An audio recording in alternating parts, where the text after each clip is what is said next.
Hello and welcome to this edition of Consciousness Raising Online. Um, Apparently I got some technical issues going on, so I can't see or hear exactly what I'm doing, so I'm just going to go through this, and it's being recorded anyway, so we'll get it straight. But I want to talk about two Texas towns and two Texas tragedies, and one of them resulted in 13 black men being hanged the same day. Yeah, that's how deep this is. The first occurred in 1906 in a little town called Brownsville. Now, for years, I have seen or heard people mention Brownsville and getting it confused with Bronzeville,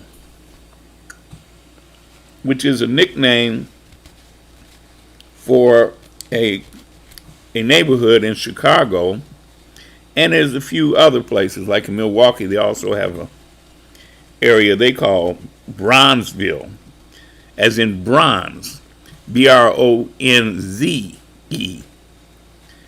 But this is Brownsville. In fact, it's named after somebody named Brown. But I put this map up here because I want you, first of all, to get this in your mind, a picture of where Brownsville is. And if you notice, it's right at the tip of Texas meet Mexico. And since in reality we know that they used to be Mexico anyway, Texas, and it's right there at the tip. So that's the first thing. This is 1906. I want you to get this in mind. 1906. Little town called Brownsville. Okay? And in this little town called Brownsville, some things went on. Let's take a look at a couple of things. Documentations. What occurred is that they sent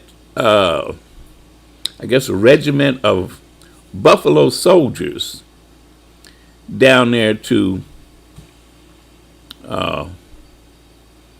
Brownsville, and apparently this place was real well. Prejudice is as many of these towns go.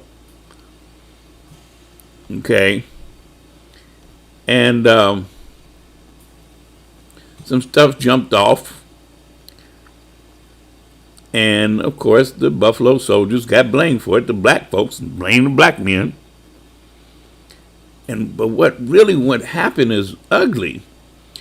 You see there it says the Texas mystery that died unsolved, August 13, 1906. Here, the hidden history of Brownsville, and you know a lot of our history is hidden. But they call it the Brownsville Affair, the Brownsville Riot, and other things, right? Here's what I want to do. I want to run this short video that'll give you a little bit of a picture, and then I'll go into it a little bit more in depth so you can get the crux of this. Okay, and it's just music underneath, and no.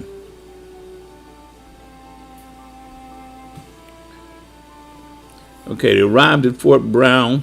Immediately after their arrival, the soldiers began experiencing racism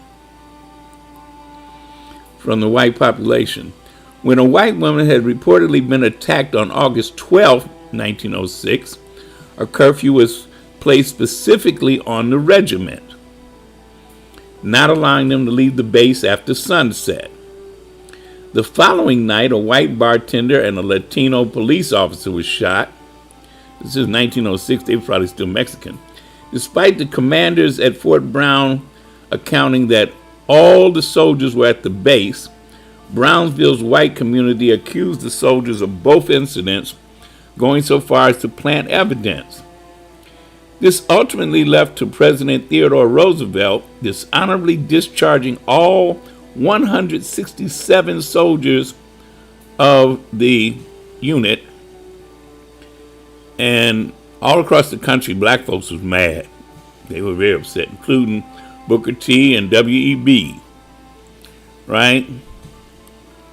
So, and they talked to Roosevelt, but he didn't care.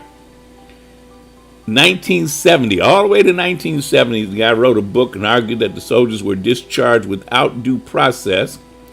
The Defense Department finally reinvestigated the incident, and they were eventually pardoned by President Nixon and awarded an honorable discharge without back pay. But by this point, all but two of the men had already passed away, and eventually what happened was that there was only one by the time they got down to wanting to give him any kind of reparations. So one soldier who was still alive at that point, he got $25,000. That was it. You notice how when they give us, now it's 100 years later, they're going to give them an honorable discharge. They're all dead. And their family don't get none of the benefits still. See, because that's part of the discharge honorably is there's benefits to go with it. So to give them a posthumous honorable discharge, it don't mean nothing if it ain't got no benefits with it. Here's an example of what the press was saying back then. Negro soldiers on a rampage. Brief reign of terror in which white man is killed and others injured. Now listen to this. Woman is roughly handled, and she claims attack was made by one of the Negro soldiers. Citizens are greatly aroused. That stuff reads so weird, don't it? Let's read this even more. Okay, Brownsville, Texas, August 14th. Last evening, Mrs. Leon Evans was attacked at her home by a Negro and very roughly handled. She asserted that a Negro soldier was the assailant, and an effort was made to apprehend him. A company of blacks has recently been stationed at Fort Brown and have been obnoxious to the citizens. Interestingly, they called a Negro one thing, and then they say a company of blacks. After the search, a band of these Negroes, back to being Negroes again, came from the fort to the town. They fired several volleys down Main Street. 23 shots entered the residence of Lewis R. Cowan, and many went through the residence of F.E. Stark. Policeman Joe Domingue had his arm and hand shattered and his horse killed under him. Frank Natus, a barkeeper at the Ruby Saloon, was killed. A Craig Jorgensen bullet passed through his heart. Really? A couple of bricks were shot out of the wall of the Miller Hotel near a window where guests were sleeping. After leaving the garrison, the Negroes took a direct course up the alley back of Elizabeth Street. Representations have been made to the governor and a request that the Negroes be moved away immediately to save trouble. Companies B, C, and D of the 25th Infantry are stationed at Fort Brown. Now that was that's a deep article, wasn't it? Now, this part about Roosevelt, it was national at that time, the equivalent of national news, that he had dishonorably discharged all of that company, the 167 soldiers. There's a very famous cartoonistic cartoon here. I believe in a square deal every time when he's talking to civilian black people. But he says, I don't care how long and honorable any of your records are, you're all discharged, get out. And you have to understand that put a big hurting on the community. Okay? And they took them to 1970 before they even addressed it correctly. All right, that's a major deal. Okay? And that was in Brownsville. So I want you to understand that, so that will never be misunderstood or misrepresented as Bronzeville, at least not around you. You'll be able to say, no, it was Brownsville, the color, not Bronzeville as in the metal. Okay? Now, that was in 1906. Now let's move forward to 1917. And this time we're in Houston. Now this is only 11 years later, right? 1906 to 1917. And look at where Houston is. It's right there almost in the Gulf itself. Very close to Louisiana. Houston, I got relatives and stuff in Houston. A lot of us do. So what happened in Houston? They called it the Houston riots. What? Well, let's look at some things. There was a place there called Camp Logan. As you look at some of these pictures, I want you just to focus on these pictures for a minute. Ooh, 1917. Remember, we got to always remember the years involved, the era and everything. So this 1917. There's a brother with that rifle. And remember, it's only 11 years after the incident in Brownsville. And so now you got a whole bunch of new soldiers who've been sent to Houston. Now this was apparently a training facility. Okay? And this black battalion, I guess, the 24th, they get sent down there to Camp Logan. And what do you think happened? As soon as they get there, the townspeople, they're racist, and they start mistreating them. Okay? Now I'm going to read you this. Let's read this here, because this is ugly here. You thought the other one was ugly. This is uglier. On December 11th, 1917, 13 black soldiers were hanged for their part in a little remembered and deadly race riot. They were condemned to death after a trial many called unjust.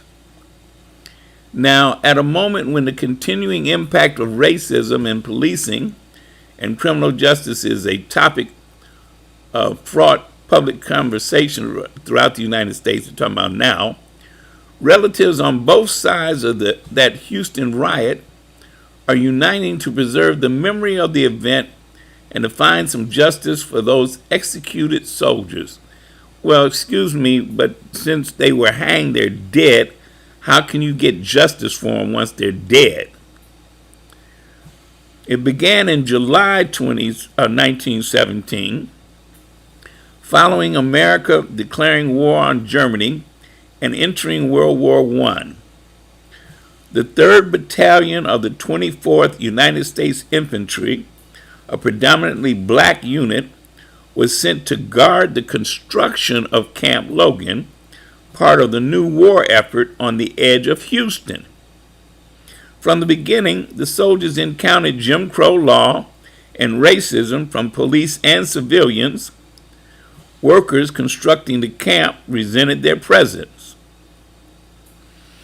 They sent these soldiers into the most hostile environment imaginable, said Charles Anderson, a relative of Sergeant William Nesbitt, one of the hanged soldiers. The soldiers should have never been sent there. They should have remained at their base in New Mexico until the order came to go to France. Now, these photos up here above are actually soldiers who were given life sentences.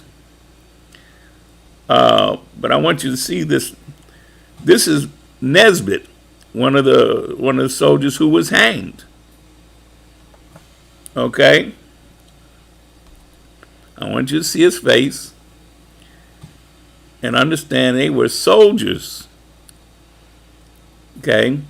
Tensions mounted until around noon on August 23rd, when the Houston police arrested a black soldier for allegedly interfering in the arrest of a black woman, triggering a rapid escalation of events, leading to false rumors reaching Camp Logan by evening that a soldier had been killed and that a white mob was approaching the camp. Now, once that occurred, let's see what happened. All right. Soldiers grabbed rifles and headed into downtown Houston against the orders of their superior officers. The rampage lasted 2 hours and involved gun battles between the soldiers and the police and local residents, with bayonets being used, leaving 16 white locals dead, including 5 policemen, and 4 black soldiers also died. Think about this. Look at this. 16 white locals, including 5 police, are dead, and 4 black soldiers also died. After tempers finally cooled, the soldiers returned to camp.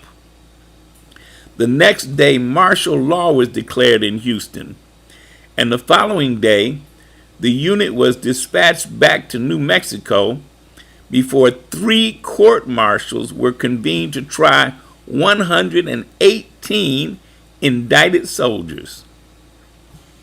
64 men were tried in San Antonio, charged with disobeying orders, mutiny, murder, and aggravated assault during the first court-martial that began November 1st, the largest murder trial in U.S. military history, resulting in the 13 death sentences.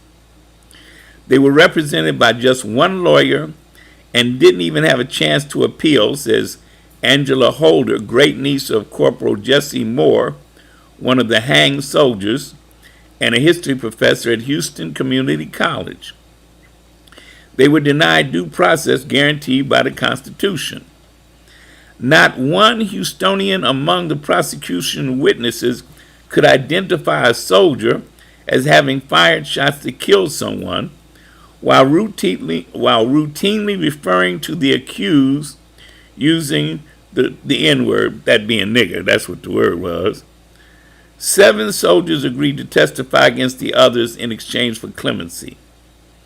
On November 28th, the 13 were found guilty and sentenced to death, and 2 weeks later, without an appeal, they were hanged on December 11th.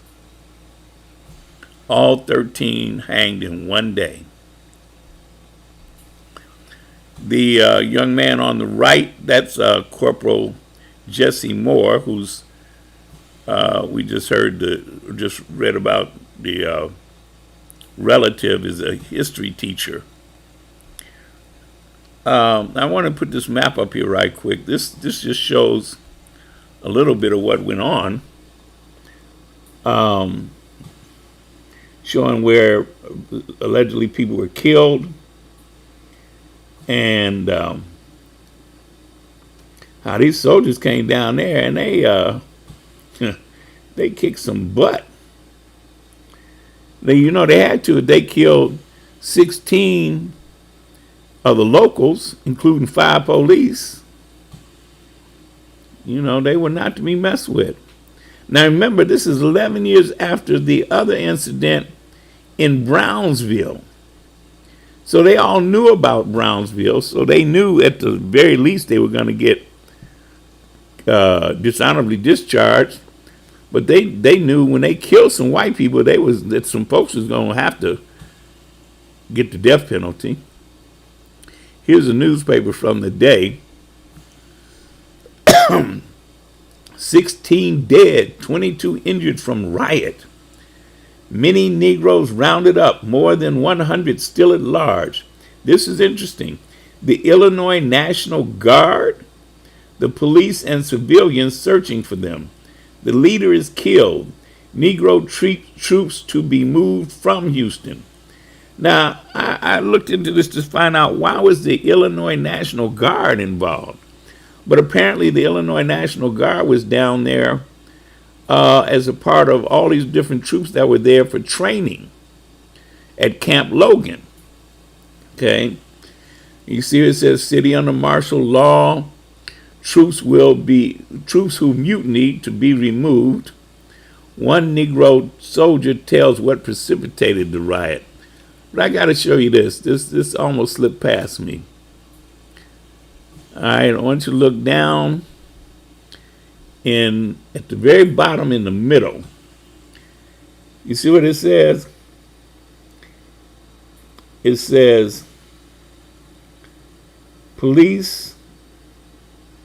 What did it say? I'll let you see it for yourself. Right in the middle at the bottom. It says, policemen pursue boatload of Negroes. A boatload of Negroes. How many Negroes is that? A boatload. But it just goes to show you how, it sound like a lynch mob, because that's what it was. But this is what originally got me started on this years back. I came across this photograph. And this photograph got to me so badly because when I first saw it, I said, wait, is this real? Is this true? Listen what it said. Largest murder trial in the history of the United States, seen during court-martial of 64 members of the 24th Infantry on trial for mutiny and murder of 17 people at Houston. I don't know what that word is. August 23rd, 1917. Trial started November 1st, and prisoners are guarded by the 19th Infantry, and blah, blah, blah. But here's, when I saw this photograph, I said, wait a minute. This is a trial? This is a court-martial? And look at this. They had 3 different court-martials. This is just one. This was the largest one. 64 soldiers, black men. Look at them. They're all corralled over there. And remember what it said. They all had one lawyer. One lawyer. And of course, they found them all guilty. 13 were given death sentences. Some of the others were given life sentences. These are some of the ones that got life sentences. And many of the others were just kicked out. Or got other, they didn't get life sentences. They might have got, shorter time frames. But can you imagine? This was a huge mess. They grabbed up all them brothers and took them, like I say, 3 different court martials. So the largest was 64, another one had 20, and another one had so many. Altogether, 118 black men in the military. And they said, apparently they said, no, we ain't taking this stuff. So, let me see, here's the last part. It says, this was a problem created by community policing in a hostile environment, says Paul Matthews, founder of Houston's Buffalo Soldiers National Museum, which examines the role of African American soldiers during U.S. military history. The soldiers were standing up for America when it wasn't standing up for them. And the caption on this photograph says, in 2017, 2 new headstones were placed at graves in Houston's College Memorial Park Cemetery for 2 soldiers killed during the riot. The graves had previously been unmarked. A similar perspective is shared by some relatives of those who suffered because of the rioting soldiers. The soldiers were 100% wrong for rioting, but I don't blame them, said Jules James, great-nephew of Captain Bartlett James, one of the battalion's white officers who managed to restrain a larger number of soldiers from leaving camp, but died under mysterious circumstances before the court-martial, notes James, who has researched the history. The unit had 60 years of excellent service, was full of experienced veterans, but couldn't endure 7 weeks of Houston. Now, what that says to me is that what they had to deal with was unbearable. Okay? And think about it. How bad did things have to be for these soldiers to up and go into town with their guns and get into a shooting match with the civilians and the police? That's deep. That's something you can't just, dismiss. Let's see what the marker says. The marker says, Camp Logan. Soon after the United States entry into World War I in 1917, the U.S. Army established 34 training camps to prepare troops for warfare. Named for General John A. Logan, Mexican War and Civil War veteran, and U.S. Senator from Illinois. Camp Logan was established at this site on July 18, 1917, encompassing 7,600 acres of land. It consisted of a main camp, auxiliary remount depot, rifle range, artillery range, and drill grounds. During construction, members of the 3rd Battalion, 24th Infantry, black troops commanded by white officers, were assigned to the camp as guards and were stationed about a mile to the east. The black soldiers, August 13, 1917, armed revolt in response to Houston's Jim Crow laws and police harassment resulted in the camp's most publicized incident, the Houston Mutiny and Riot of 1917.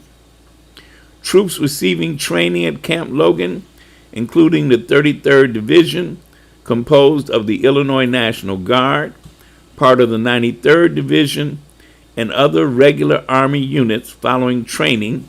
They went on to serve in battle in France in 1918.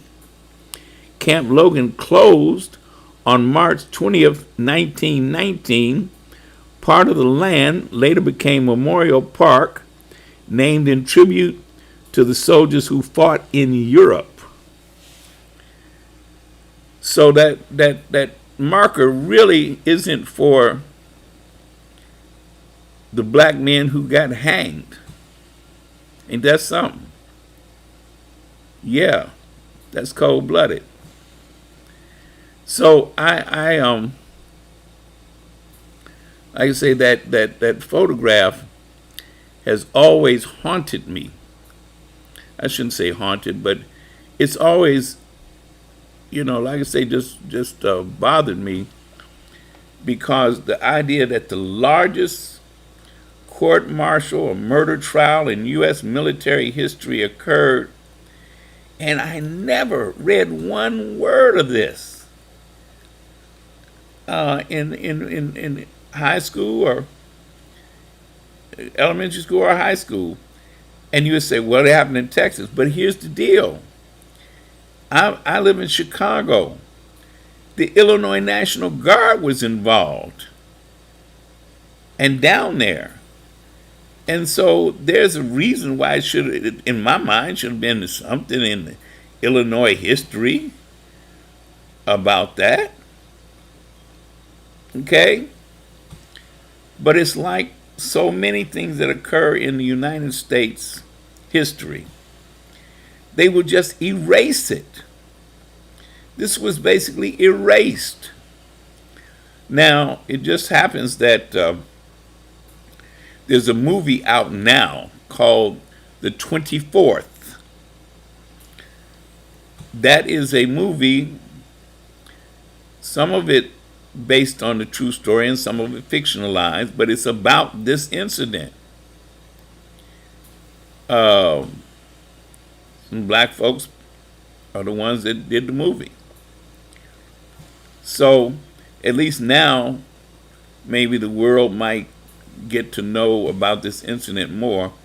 I want to see the movie because I want to see how they lay out this trial, because if they don't show this trial, at least to some degree, about how huge it was and how they tried all these black men like that and then went and hanged 13 of them within a week of their being found guilty, that's lynch mob. That's what that is. That's lynch mob. When you sentence somebody this week and then you go hang them next week? So, again, so that you recall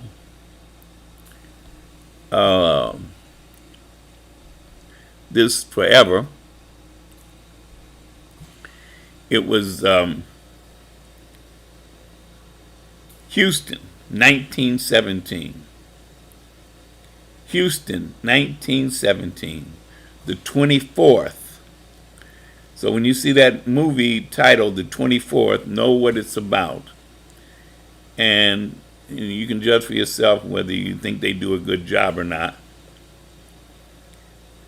I just want us to know about and give honor to the black soldiers who not only were hanged, those who died in the event in the town, and those who were given life sentences, and those who were sentenced on all levels, and all the families. Look at this. Think about all the families who were involved, because you don't just, it's not just those soldiers; they're families, and in many cases, those families were shamed because their husbands, brothers, fathers, sons, nieces, nephews, they were hanged and they were put in prison, and they were charged with mutiny and murder, killing white people. Wow. Something to think about, right? Well, I appreciate you. I'm going to close out now, and I'll let you look at these faces a little bit longer, because to me it's important that we not forget the number one, we learn about our people and then not forget them. And of course I say, no justice, no peace, no love, KNOW.